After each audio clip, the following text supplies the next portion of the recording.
Bonjour à tous, soyez bienvenus sur notre paroisse invisible. Traçons sur nous le signe de la croix, car c'est Dieu qui nous rassemble. Au nom du Père, du Fils et du Saint-Esprit. Amen. Prions pour nos frères et sœurs malades.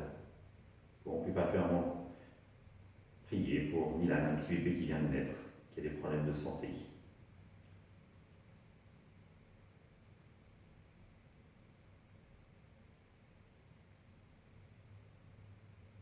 Prions pour les soignants et tous ceux qui œuvrent pour le bien commun.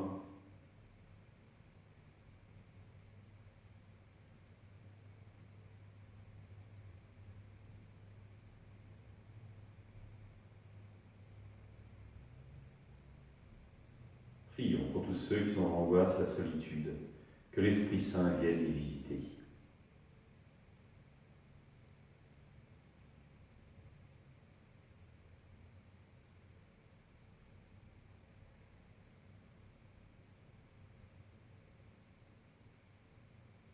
Pour manifester notre communion, j'ai maintenant allumé cette bougie au cierge pascal.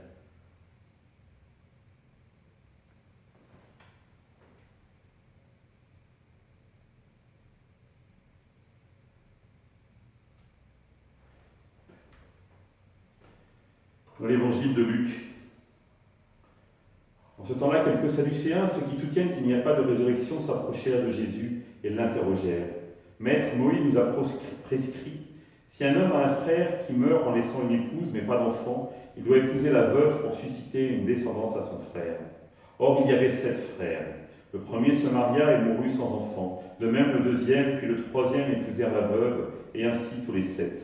Ils moururent sans laisser d'enfant. Finalement, la femme mourut aussi. Eh bien, à la résurrection, cette femme-là, duquel d'entre eux sera-t-elle l'épouse, puisque les 7 l'ont eue pour épouse? Jésus leur répondit, les enfants de ce monde prennent femme et mari, mais ceux qui ont été jugés dignes d'avoir part au monde à venir et à la résurrection entre les morts ne prennent ni femme ni mari, car ils ne peuvent plus mourir. Ils sont semblables aux anges. Ils sont enfants de Dieu et enfants de la résurrection. Que les morts ressuscitent, Moïse lui-même le fait comprendre dans le récit du buisson ardent, quand il appelle le Seigneur, le Dieu d'Abraham, Dieu d'Isaac, Dieu de Jacob. Il n'est pas le Dieu des morts, mais le Dieu des vivants. Tous, en effet, vivent pour lui. Alors certains scribes prirent la parole pour dire « Maître, tu as bien parlé », et n'osaient plus l'interroger sur quoi que ce soit.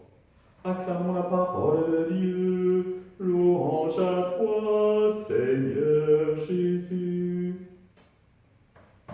Cette controverse nous paraît peut-être un peu futile, mais je crois qu'elle est essentielle.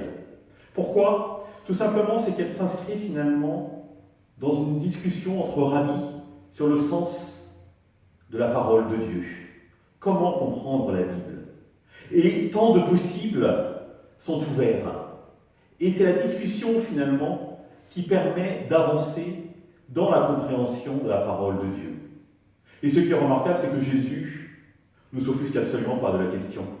Et d'ailleurs, les scribes reconnaissent la qualité de l'argumentation de Jésus.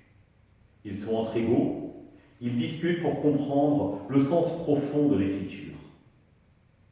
Et ça nous renvoie peut-être à nous-mêmes, à notre manière d'entrer dans la Bible.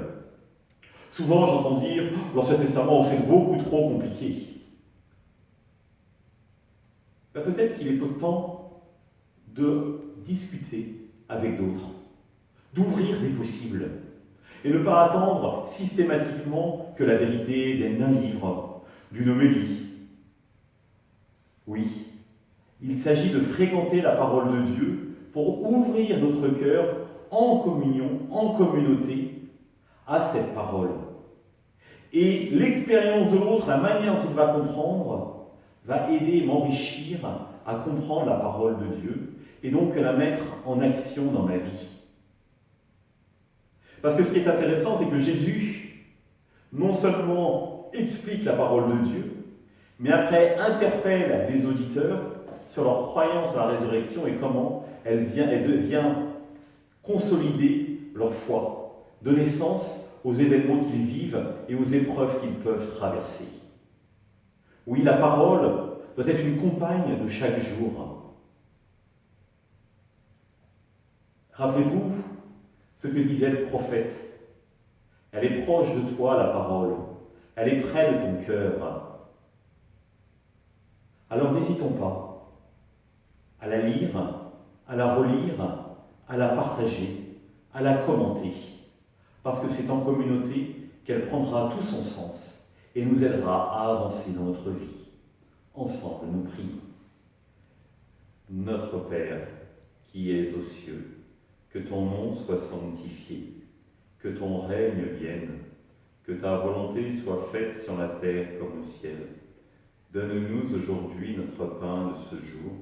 Pardonne-nous nos offenses, comme nous pardonnons aussi à ceux qui nous ont offensés.